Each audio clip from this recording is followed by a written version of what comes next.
Are you planning to move to Michigan's Metro Detroit area? The Downriver area and Detroit's southern suburbs offer some great options for your new home. If you're interested in finding someplace to get away from the big city hustle, with a variety of neighborhoods to choose from and access to the great outdoors, then you should stick around for the rest of this video.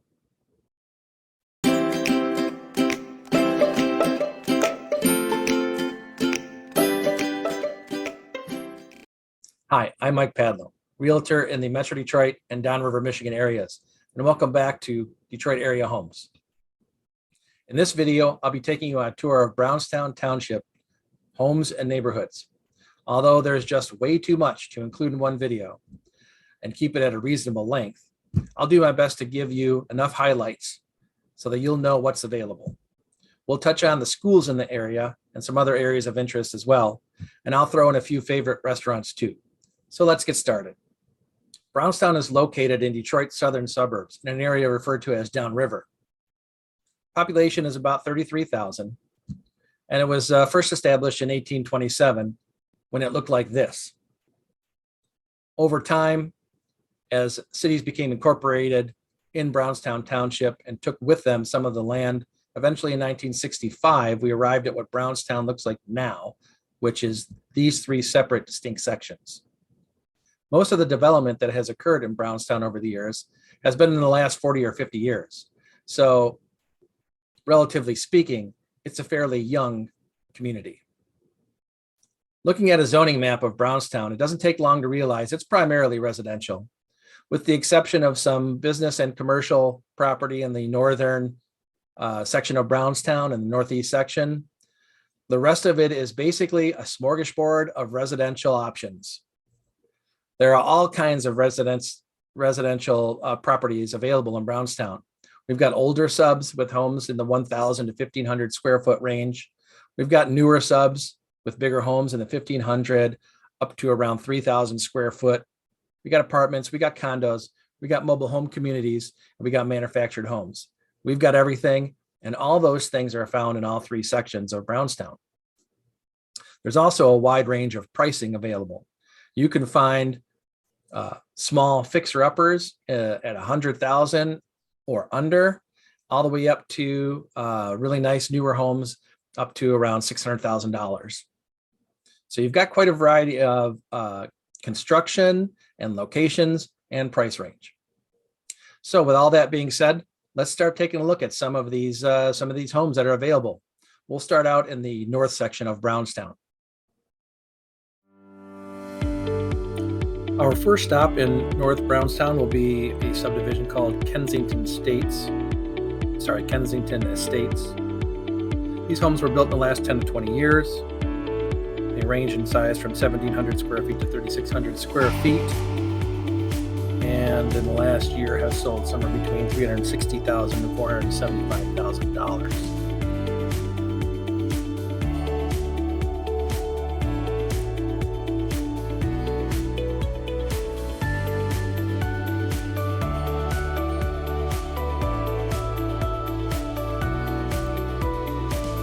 Our next stop will be an apartment complex by the Redwood Apartment Company. There are several of these complexes in North Brownstown. These are two-bedroom units ranging from 1,100 to 1,600 square feet and rent from $2,000 to $2,800 a month. Fairly new looking, although I don't know the age on those.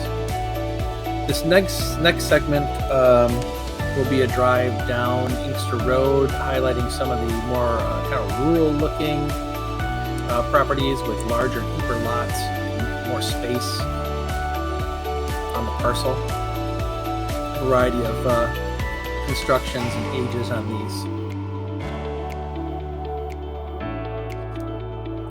And then our last stop at North Brownstown will be a sub called the Bridgewater sub. I decided to take a look at this one because unlike most of the new subdivisions in Brownstown, this one is primarily one-story homes.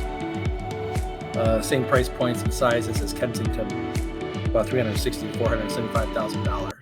Let's take a break from touring homes to take a quick look at the schools serving Brownstown. The school district for Brownstown is actually two different school districts. The northern section is served by the Woodhaven Brownstown schools, and the middle and southern sections of Brownstown is served by the Gibraltar School District. What you see here is a summary of school ratings provided by niche.com for each of the 2 school districts. This is just a quick summary. I'll have available for you in the description a much more detailed report on both school districts that you can check out when you're done watching the video. As you can see, though, just looking at the grades, the school systems get some pretty good props from niche.com. Okay, let's continue our tour of homes by seeing what's available in the middle section of Brownstown. Our first stop in Middle Brownstown will be the Mill Creek subdivision, consisting of less than 100 homes, so not a real big complex, ranging from 2,100 to 2,600 square feet, and in the last year selling from $340,000 to $400,000. Immediately adjacent to the Mill Creek subdivision is the Mill Creek condo community, made up of 2-bedroom condos, all around 1,000 square feet, and recently selling for about $100,000. Down the road from Mill Creek is the Springgate subdivision, even smaller than Mill Creek, less than 50 homes, ranging from 2,000 to 2,500 square feet and selling from the mid-300s to around $400,000 in the last year, based on the few recent sales.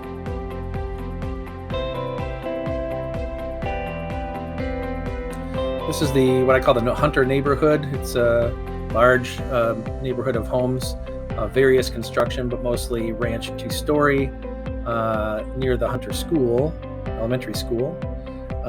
These range from 1,000 to 1,800 square feet and sell from the upper 100s to about $275,000. This is another condo development of 2 and 3 bedroom homes, about 1,200 square feet and selling from $100,000 to $150,000. This is across the road from those condos. It's an apartment complex called Preston Point. I don't have any pricing on these, but I thought it'd be good to show you a sample of some of the apartments in Middle Brownstown. And our last stop will be the Whispering Woods subdivision, the larger of the 3 newer subdivisions, consisting of about 170 homes, 3 and 4 bedroom from 1,600 to 2,300 square feet, and in the last year selling between $240,000 and $330,000.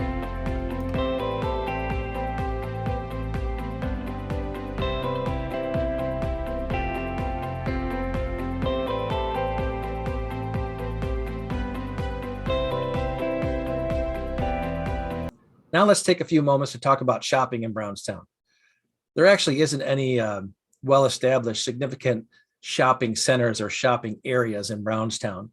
The closest shopping district to Brownstown would be located in Woodhaven at the intersection of Allen and West Road. If you'd like to see more information about that shopping location and other shopping opportunities in the Downriver area and around Brownstown, you can request a copy of my Downriver Activities Guide by using the link in the description. Before finishing up with our tour of homes and neighborhoods in the south section of Brownstown, let's talk a little bit about restaurants and activities.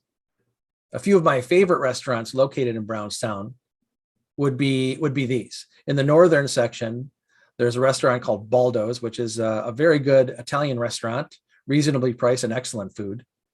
In the middle section of Brownstown, there is a Chinese carry-out, primarily, restaurant located in the Kroger shopping complex called Peking Restaurant. They have excellent Chinese food. And in the southern section of Brownstown, we would have to mention Three Hermanos, a Mexican restaurant that has the world's best steak fajitas. And that's not an exaggeration. I'm pretty sure they would rank in a world competition. In fact, those fajitas have gained awards and recognition in the Metro Detroit area in the past. There are also a couple of well-established and favorite hotspots in terms of sports bars. There's Champion Sports Grill in the northern section of Brownstown. And in the southern section of Brownstown, there's Big Al's Sports Bar. What about outdoor activities, you ask? Brownstown has 9 community parks, the most significant of which is Thorn Park, located on the same grounds as the township offices and the community center. It offers a splash pad, playscape, and other play areas. There's also athletic fields right nearby for things like football and lacrosse and soccer. There's also within Brownstown Township, Lake Erie Metro Park and the Point Moulet State Game Area. The Metro Park offers obviously the park grounds to enjoy and a wave pool, a marina, and a golf course. The State Game Area in Point Moulet offers opportunities for all kinds of outdoor activities, hiking, canoeing, kayaking, and there's even some hunting available if you're into those activities. All right, now let's finish up our tour of homes and neighborhoods heading into South Brownstown. I'll be spending a majority of this segment on this neighborhood right here in the southern part of South Brownstown, because as you can see, all the homes are essentially on the water. They all have access via canal or that small kind of lake or pond to water access. In fact, as you can see, as we drive into the neighborhood and see a couple of these canals, they serve as basically parking spots for your boat. And with a little careful navigating, you can make your way out to Lake Erie. So you have Lake Erie access from these homes. And this whole neighborhood, because of its location on the water, gives it a very marine-like feel, kind of a nautical feel, very different than anywhere else in Brownstown. The homes vary in design and size. A lot of these are just older, smaller cottages that were people's vacation homes. But now the neighborhood is much more built up and has newer homes and bigger homes, and some of the older ones as well. Recent sales in this neighborhood in the past year include homes from 1,000 to 1,500 square feet, ranging from $150,000 up to $430,000. You see a couple of nice ones here that are right on Lake Erie. The property has Lake Erie frontage. And there's a couple in this segment that are for sale, if you're interested.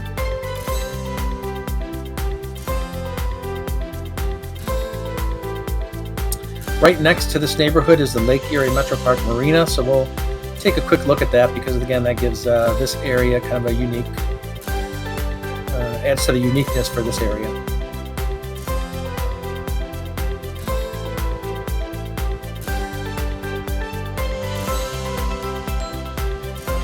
And like I said, there's nothing like this neighborhood anywhere else in Brownstown. And not too many neighborhoods like this downriver area.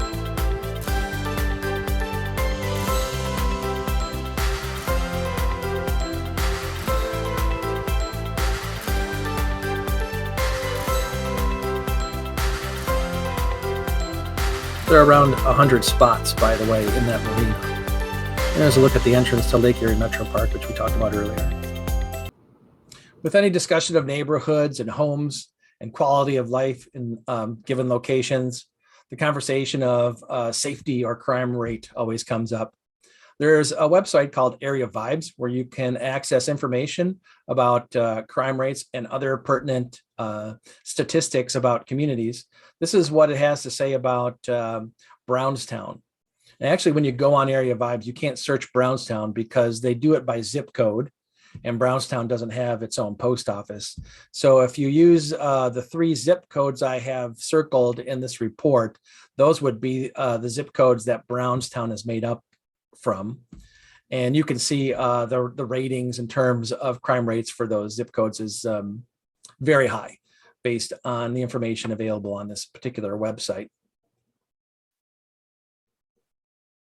Hopefully the information I was able to present to you in this short video is enough to give you an idea of what Brownstown has to offer. If you need more information about Brownstown, check out the description below this video. There's a link there for my home search tool on my website where you can look at specific properties in Brownstown. There's also a link to my Downriver activities guide that you can request a copy of. And there's a link you can use to request a much more detailed school report than I presented in with the summary pages in this video. Additionally, you can check out this video to get more information about what Downriver has to offer. Don't forget to subscribe to my channel if you haven't done so already.